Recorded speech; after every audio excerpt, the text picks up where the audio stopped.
A Comissão Europeia prevê menos crescimento e mais inflação para este ano e o próximo. Vice-secretário-geral da NATO diz que condições políticas para uma solução diplomática entre a Rússia e a Ucrânia estão distantes. A investigação do Consórcio Internacional de Jornalistas denuncia más práticas da Uber, que incluem pressão e ligações próximas a políticos de vários países. Para travar o aumento de casos de Covid-19, a Agência Europeia do Medicamento recomenda a segunda dose de reforço para maiores de 60 anos. Menos crescimento e mais inflação. Esta é a conclusão das mais recentes previsões económicas para este ano e o próximo, devido às consequências do conflito na Ucrânia.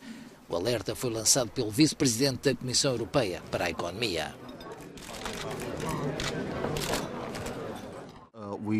Valdis Dombrovskis afirma que o crescimento económico está a revelar-se bastante resiliente este ano. Ainda assim, diz ele, pode esperar alguma revisão em baixa, e ainda mais para o próximo ano, porque persistem muitas incertezas e riscos. Infelizmente, a inflação continua a surpreender pelo lado positivo. Por isso, diz ele, vai ter de ser de novo revista para cima. Apesar deste novo golpe nas expectativas de crescimento, após 2 anos de pandemia, Dombrovskis assegurou que de momento não se registram sinais de recessão. Em junho, a zona euro atingiu 8,6% de inflação anual, um valor recorde.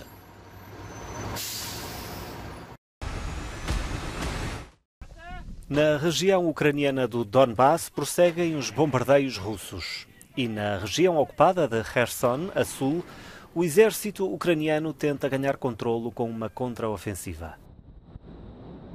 Mas a guerra na Ucrânia também se trava pelo controlo do Mar Negro.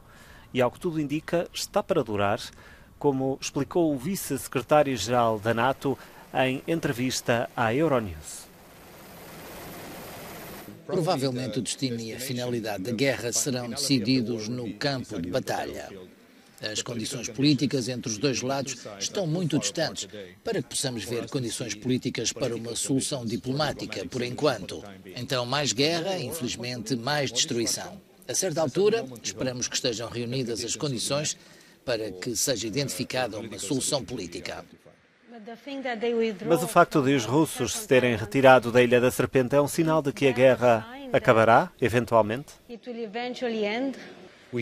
Sabíamos que prestam muita atenção à recaptura da Ilha da Serpente.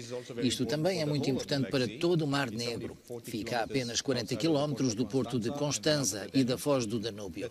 É uma área estratégica. E o facto de a Rússia ter sido forçada a abandonar a ilha por causa dos ataques massivos e vigorosos da Ucrânia é um sinal muito bom. Além disso, é uma vitória tática também para o moral dos ucranianos. Representa muito. E claro, por causa da navegação, da liberdade de navegação no Mar Negro. A Ilha da Serpente, no Mar Negro, tornou-se um símbolo da determinação ucraniana. Foi tomada pela Rússia no primeiro dia da invasão e recentemente recuperada pela Ucrânia.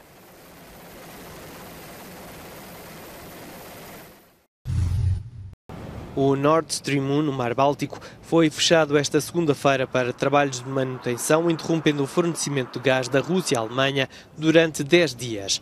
É suposto o gás voltar a fluir no gasoduto de 1.200 km no início da manhã de 21 de julho, mas o governo germânico acredita que isso possa não ocorrer devido ao conflito na Ucrânia. O Nord Stream é sempre intervencionado no verão, com a conduta a ser fechada normalmente durante 10 dias. Mas, dado o padrão que assistimos, não seria uma grande surpresa se encontrasse algum pequeno detalhe técnico e depois dissessem não podemos voltar a ligá-lo. Encontramos algo durante a manutenção e pronto. Portanto, nesse aspecto, a situação é certamente tensa. A empresa estatal russa Gazprom já reduziu bastante os volumes de fornecimento através do gasoduto, citando atrasos nos trabalhos de reparação que Moscovo atribuiu às sanções ocidentais por causa da guerra na Ucrânia, um argumento rejeitado por Berlim. O O presidente francês é um dos líderes internacionais que aparece no trabalho divulgado este domingo pelo Consórcio Internacional de Jornalistas de Investigação sobre as más práticas da Uber. O consórcio concluiu que a empresa norte-americana aprovou uma estratégia global que violava leis e regulamentos locais e recorreu à violência e ao lobby político para promover a expansão do negócio em vários países.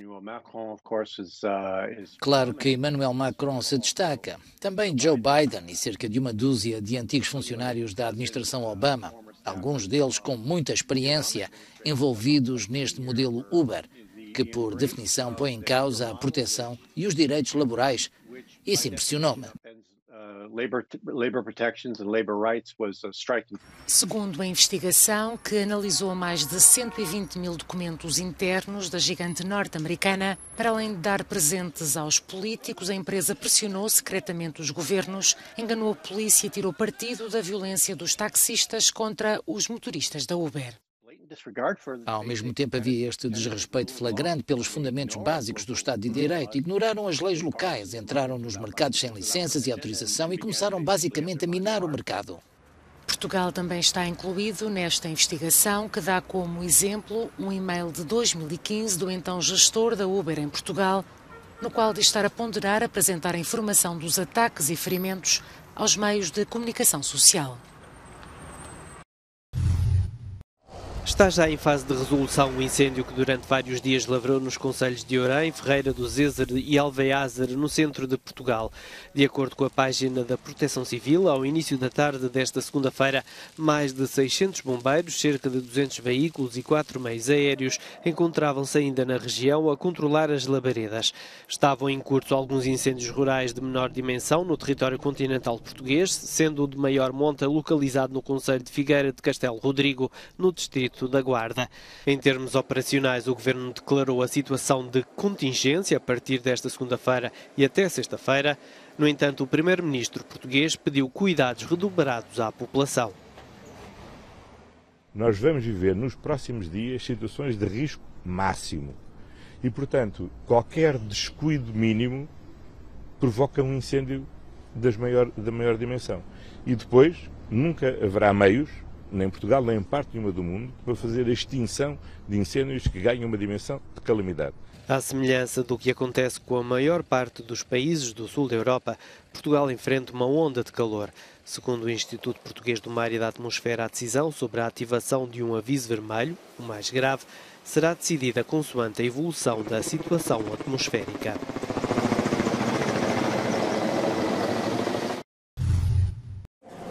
Para travar a nova vaga de Covid-19, a União Europeia recomendou esta segunda-feira um segundo reforço da vacina para os maiores de 60 anos. Até aqui era recomendada apenas para os maiores de 80. Numa declaração conjunta, o Centro Europeu de Prevenção e Controlo das Doenças e a Agência Europeia de Medicamentos afirmaram que a vacina também deve ser administrada a todas as pessoas vulneráveis, independentemente da idade. A Comissária Europeia para a Saúde apelou aos Estados-membros para que implementem imediatamente os segundos reforços. A diretora do Centro Europeu de Prevenção e Controlo de Doenças lembrou o aumento dos casos e uma tendência ascendente no número de admissões hospitalares e de urgências, principalmente por causa da subvariante Omicron, dominante neste momento, que é mais contagiosa. Na Europa, o número de novos casos diários ultrapassou os 675 mil na sexta-feira, o que significa um regresso aos valores do início de abril. Especialistas no Museu Israelita descobriram 2 desenhos inéditos por debaixo de um quadro do artista italiano Amadeo Modigliani. A obra dupla, em exposição no Museu ECT da Universidade de Haifa, em Israel, revelou os desenhos após ter sido examinada por raios-x. Um dos desenhos representa uma figura masculina e o outro desenho revela uma figura feminina.